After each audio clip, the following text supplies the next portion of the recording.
Doctor Mala Srivastava Delhi के गंगाराम अस्पताल में महिला रोग विशेषज्ञ हैं। इनके मुताबिक महिलाओं को रिप्रोडक्टिव हेल्थ यानी प्रजनन संबंधित स्वास्थ्य का ध्यान रखना जरूरी है। इन समस्याओं से हर उम्र की महिला के प्रभावित होने की आशंका रहती है।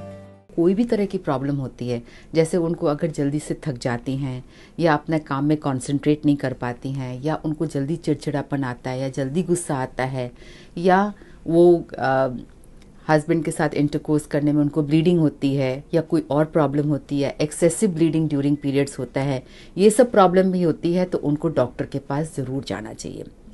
ईजी फैटिगेबिलिटी या जल्दी से थक जाना होता है अगर लड़कियों में एनीमिया होता है, और फिर चिड़चिड़ापन जब आता है क्योंकि इन लोगों को मेनोपॉज या पेरीमेनोपॉज की स्टेज आने वाली होती है, तो इन महिलाओं को मदद की ज़रूरत होती है। डॉक्टरों को महिला स्वास्थ्य से संबंधित समस्याओं में एक नया ट्रेंड देखने को मिला है। भारत में पिछले 2 दशक से हार्ट या हृदय रोग से पीड़ित महिलाओं की संख्या लगातार बढ़ रही है, और इससे प्रभावित होने वालों में प्रजनन उम्र की सीमा पार कर चुकी महिलाएं ही नहीं बल्कि नवयुवतियां भी हैं। तनाव और शारीरिक मेहनत की कमी इसकी वजह हो सकती है। समय रहते मर्ज को पकड़ा जा सके, इसीलिए 14 या 15 साल की लड़कियों को लिपिड प्रोफाइल टेस्ट की सलाह भी दे रहे हैं।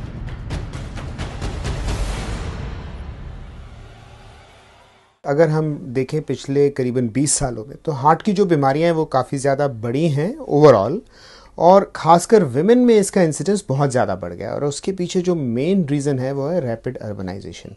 मैं आपको एक बात बिल्कुल क्लियरली बताना चाहता हूँ, जैसे आज से 15-20 साल पहले हम लोग जब सीसीयू में राउंड लेते थे तो जो लेडी पेशेंट्स होते थे वो कम होते थे, लेकिन आजकल करीबन आधे या आधे से भी कई बार ज़्यादा पेशेंट्स लेडीज़ होती हैं या फीमेल्स होती हैं। और यही नहीं, उनको जो हार्ट डिजीज़ है पहले तो काफ़ी लेट एज में हम लोग देखते थे, आजकल काफ़ी जल्दी देखने लगे हैं। मेनोपॉज या प्रजनन उम्र की सीमा पार करने के बाद महिलाओं को अपने दिल का खास ख्याल रखना चाहिए। इस उम्र में शरीर में हार्मोनल बदलाव आते हैं जो दिल की धमनियों को प्रभावित कर सकते हैं। फर्स्ट रीज़न अगर हम कहें विमेन को लेके, तो जो सडनली स्ट्रेस लेवल्स उनके काफ़ी बढ़ गए हैं और कॉम्पिटिटिवनेस बहुत ज़्यादा है। पहले ये इतना एक्सपेक्टेड नहीं था कि वो घर के सिवा बाहर भी कुछ एक्टिव रोल प्ले करेंगे, लेकिन सोसाइटी में आज उनके ऊपर डबल प्रेशर है। बाहर भी उनको बहुत अच्छा करना है, अपने आप को प्रूव करना है, अपने आप को स्टेबल है, अपना सोसाइटी में अपनी जगह बनानी है, और साथ साथ घर पे भी जो सारे काम है वो सारे के सारे करने हैं। ये जो प्रेशर है वो बहुत ज़्यादा है, तो उसकी वजह से डेफिनेटली इंसिडेंस इज़ राइजिंग। और नंबर 2, कई यंग लोगों में हमने देखा है कि जो रिस्क फैक्टर्स हैं जैसे स्मोकिंग वगैरह, ये भी मैंने ऑफ लेट देखा कि बहुत सारे लोगों में। महिलाओं की एक बड़ी समस्या हड्डियों की कमजोरी भी है, जो बढ़ती उम्र के साथ और गंभीर हो जाती है। हड्डियों की कमजोरी की शुरुआत बचपन से ही शुरू हो जाती है। महिलाओं में युवावस्था में ऑस्टियोमलेशिया और 50 के बाद ऑस्टियोपोरोसिस की समस्या भारत में आम है। यंग एज में जो यंग होते हैं लड़कियां, उसमें रिकेट्स होती है, that is vitamin D deficiency. इसी तरह से एक और बीमारी होती है जिसको ऑस्टियोमलेशिया बोलते हैं, जो न्यूट्रिशनल डिफिशिएंसी की वजह से होती है, दूसरी बीमारी। और तीसरी जो मेनोपॉज के बाद ऑस्टियोपोरोसिस डेवलप होती है।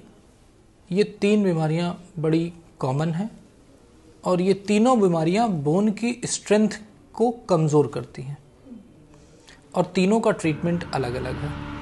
भारत में तकरीबन 1.5 लाख महिलाएं हर साल स्तन कैंसर से प्रभावित होती हैं। डॉक्टरों का मानना है कि अगर सही समय पर इस बीमारी का पता चल जाए तो इस बीमारी का इलाज संभव है, लेकिन इसके लिए झिझक छोड़नी जरूरी है। अगर महिलाओं को ब्रेस्ट में कोई लंप हो, अगर कोई गांठ हो, अगर कोई भी और उनको सिम्टम हो अपने ब्रेस्ट से रिलेटेड, तो वो हिचक ना करें, अपने डॉक्टर से सलाह करने में अपने को एग्जामिन कराएं और जो भी टेस्ट बोले जाते हैं वो कराएं। दूसरा, मैं आपके माध्यम से ये भी बोलना चाहता हूं कि निराशा की कोई बात नहीं है। ब्रेस्ट कैंसर एक ट्रीटेबल कैंसर है कि अपना वेट कंट्रोल में रखो, अपने बच्चों को स्तनपान कराओ, एक्सरसाइज करो, अगर हो सके तो पहला बच्चा 30 साल की उम्र से पहले हो जाए, तो ये सब प्रोटेक्टिव फैक्टर्स हैं ब्रेस्ट कैंसर के लिए। तो उसमें कोई नई तकनीक प्रिवेंट करने के लिए नहीं है कि हो ही ना। तो हमारा जो वेस्टर्न लाइफस्टाइल जो होता जा रहा है, उसके चलते ब्रेस्ट कैंसर की संख्या भी बढ़ती जा रही है। साफ है, स्वास्थ्य संबंधी समस्याओं के प्रति जागरूकता पैदा की जा सकती है, बशर्ते कि महिला परिवार के साथ साथ खुद पर ध्यान देना शुरू करे।